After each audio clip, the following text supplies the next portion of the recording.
Bismillahirrahmanirrahim. Assalamualaikum warahmatullahi wabarakatuh. Alhamdulillah, alhamdulillah, alhamdulillahilladzi an'amana bi ni'matil iman wal islam wa hiya a'zamun na'am.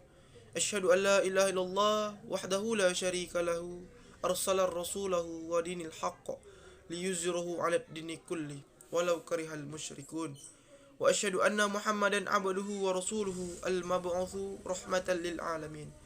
Allahumma salli ala sayyidina Muhammad wa ala ali sayyidina Muhammad. Segala puji bagi Allah Subhanahu wa taala yang mana pada hari ini, pada kesempatan kali ini, Allah Subhanahu wa taala masih memberikan kita banyaknya kenikmatan-kenikmatan yang Allah berikan kepada kita. Marilah kita bersyukur atas nikmat-nikmat yang Allah berikan kepada kita dengan melafazkan Alhamdulillahirabbil alamin. Tidak pula kita bersalawat beriringkan salam kepada baginda besar Nabi besar Muhammad sallallahu alaihi wasallam dengan melafazkan Allahumma shalli ala sayyidina Muhammad wa ala ali sayyidina Muhammad. Semoga dengan memperbanyaknya kita bersolawat kepada baginda besar Nabi besar Muhammad sallallahu alaihi wasallam, kelak kita akan mendapatkan syafaat di yaumil akhirat. Amin amin ya rabbal alamin. Baiklah yang terhormat kepada Bapak dosen pengampu Bapak Romi Akmal. Di sini saya membuat video guna untuk memenuhi tugas ujian akhir semester. Nama Lufriki NIM 201528, Prodi Pendidikan Agama Islam A1, mata kuliah Sosiologi Pendidikan. Nah, dan tidak memperpanjang waktu, di sini saya mengangkat materi yang berjudul Pendidikan dan Hubungan Antar Kelompok. Nah, sebelum itu kita harus mengetahui definisi pendidikan dan kelompok. Pendidikan adalah usaha sadar yang terencana dan tersistematis dalam memanusiakan manusia. Sedangkan definisi kelompok menurut Abdul Rahman yaitu pergaulan manusia pada awalnya dimulai dari kelompok kecil dalam masyarakat yang kemudian disebut keluarga. Dari keluarga inilah kemudian tercipta pengalaman-pengalaman yang nantinya mempunyai pengaruh besar dalam pembentukan kepribadian seseorang. Kemudian pendidikan dan hubungan antar kelompok itu meliputi 1. Prasangka dalam hubungan antar kelompok. Maksudnya ialah manusia sadar akan kesamaan dalam kalangannya sendiri dan merasa solider dengan kelompok itu.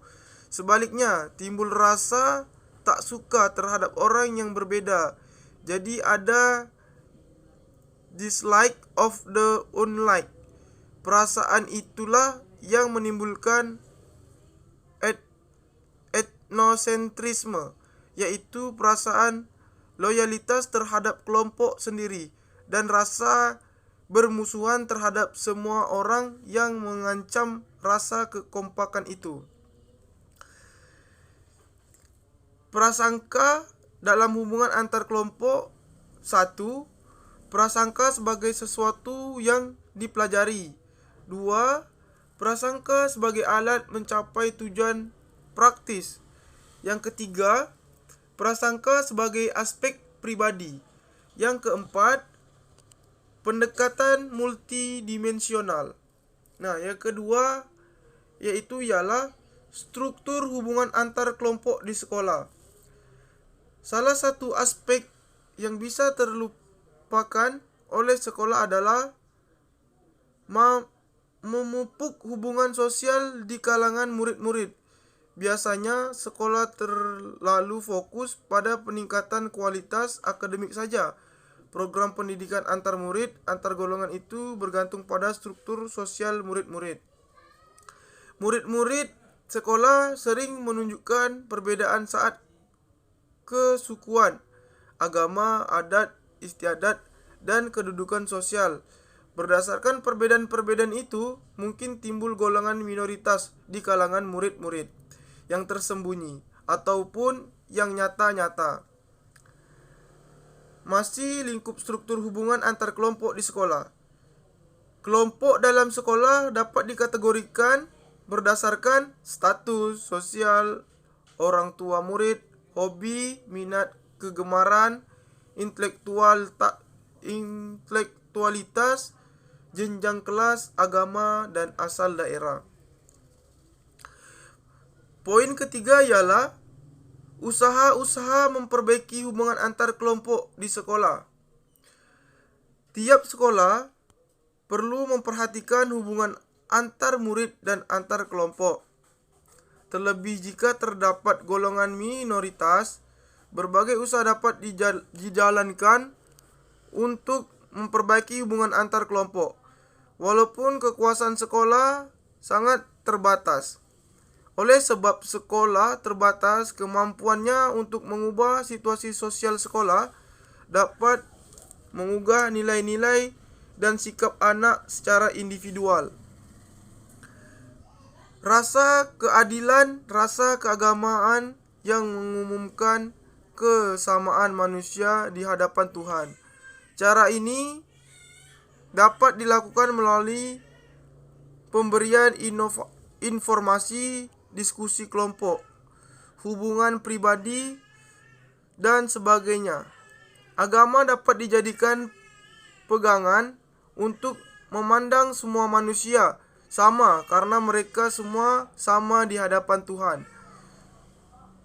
Juga Undang-Undang Dasar 1945 mengakui kesamaan hak setiap warga negara berhak mendapat perlakuan yang terhormat. Berikutnya ialah yang keempat, yaitu dasar-dasar bagi pendidikan antar golongan. Program-program tentang hubungan antar golongan dapat dilakukan menurut pola pelajaran lainnya, yakni dengan menyampaikan informasi seperti pelajaran sejarah, geografi, dan lain-lain. Bila kita anggap bahwa prasangka disebabkan oleh rasa frustasi agar seperti terdapat dalam pribadi otoriter, maka perlu diperhatikan pendidikan anak dalam rumah tangga sejak kecil. Bila kita anggap bahwa prasangka disebabkan oleh persaingan dalam mencari keuntungan, status, kekuasaan yang terdapat dalam sistem politik, ekonomi, maka di sekolah dapat diajarkan bahwa prestasi seseorang ditentukan oleh usaha dan kemampuannya, yang bagi setiap orang mempunyai batas-batas tertentu. Dasar-dasar bagi pendidikan antar golongan, prasangka dapat pula menjadi aspek kebudayaan yang diperoleh melalui proses sosialisasi, melalui situasi-situasi yang dihadapi anak dalam hidupnya. Bila lingkungan itu menunjukkan rasa prasangka terhadap golongan lain, maka dapat diharapkan anak itu akan membuat sesuai dengan lingkungannya. Di sekolah dapat dibentuk perkumpulan siswa yang dapat dijadikan model hubungan antar kelompok.